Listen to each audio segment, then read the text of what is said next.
जो संत के नाम पर लोगों का प्यार और उनकी श्रद्धा तो पाते हैं, लेकिन जब उनके आश्रमों की तलाशी होती है तो अय्याशी और विलासिता के सामान मिलते हैं। और सबसे बड़ा सवाल यह है कि आखिर ऐसे संतों के चक्कर में लोग फंस कैसे जा सकते हैं और इन संतों से बचाएगा कौन? ताल ठोक के आज ये सारे सवाल पूछेंगे, लेकिन सबसे पहले एक रिपोर्ट देखिए।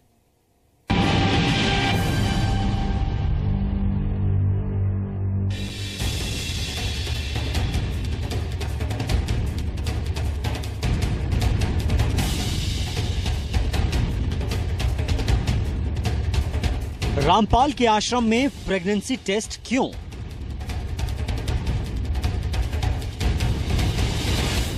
संत का आश्रम या अय्याशी का अड्डा? आश्रम में बम और बारूद की क्या जरूरत?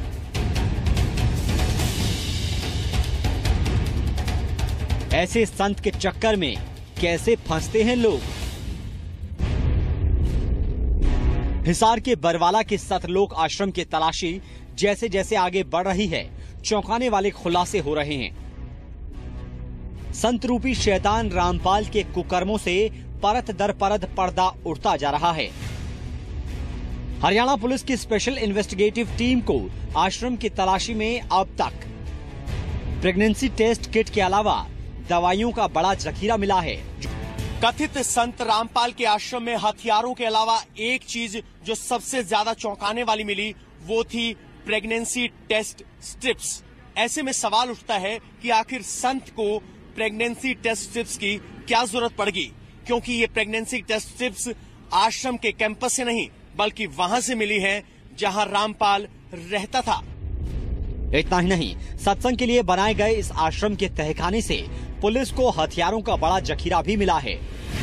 कई रिवॉल्वर, 6 एयरगन, सैकड़ों जिंदा कारतूस के अलावा पेट्रोल बम, तेजाब से भरी सिरिंज, एसिड के पाउच, मिर्च के पाउडर भी शामिल हैं। आश्रम में पुलिस को निशाना बनाने के लिए गुलेल और कंचों का भी भंडार जमा किया गया था।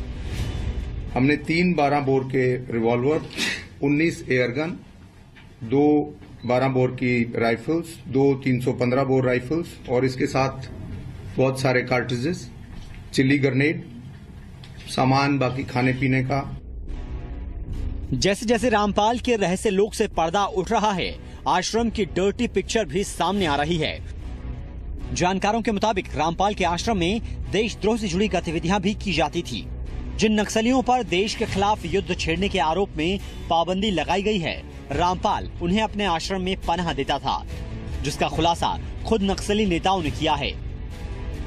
इतना ही नहीं, आश्रम से मिले अधजले कागजों के ढेर से भी पुलिस को कई गैरकानूनी और अवैध गतिविधियों के सुराग मिले हैं। आश्रम में बरामद अय्याशी के सामान, दवाइयों और हथियारों का जखीरा ये बताने के लिए काफी है कि सतलोक आश्रम में सत्संग के नाम पर वो सब कुछ होता था जिसे सभ्य समाज के लिए सही तो कतई नहीं कहा जा सकता है।